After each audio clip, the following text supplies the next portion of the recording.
Dans l'enseignement supérieur, en général, les professeurs ne disent pas ce qu'il faut faire pour le lendemain. Il n'y a pas de journal de classe.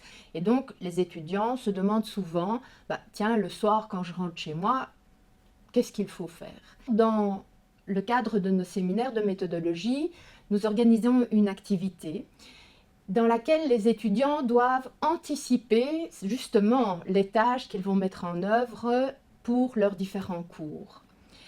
Et en 15 ans de cours préparatoires, je dois dire qu'en général, les étudiants, tous ensemble, arrivent à une liste assez complète des tâches à réaliser, sauf une tâche. Et de quoi s'agit-il?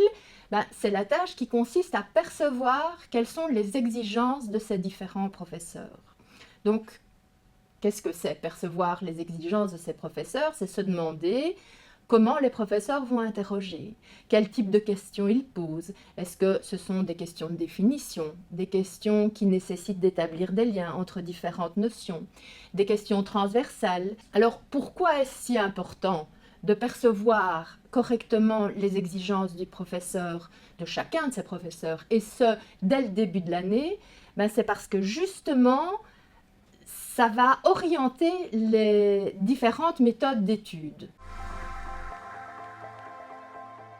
C'est assez normal que les étudiants n'y pensent pas, parce que dans l'enseignement secondaire, les professeurs pratiquent une évaluation continue. Mais dans l'enseignement supérieur ou à l'université, ça ne se passe pas de cette manière en général. Les étudiants suivent un cours pendant 3, 4, 5 mois, et puis hop, à la fin de l'année, ils ont une évaluation finale. Et c'est tout. Donc, ils ne peuvent pas se préparer. S'ils ne se sont pas renseignés à propos de ces exigences, ils seront dans le flou complet. Et il y a des étudiants qui me disent « Mais moi, madame, je n'imaginais mais pas du tout comment ce prof allait interroger. » Et les résultats, en général, ne sont pas bien brillants à ce moment-là. Donc, je répète, dès le début de l'année, c'est vraiment essentiel de s'interroger, de se demander comment les différents professeurs vont réaliser leurs évaluations.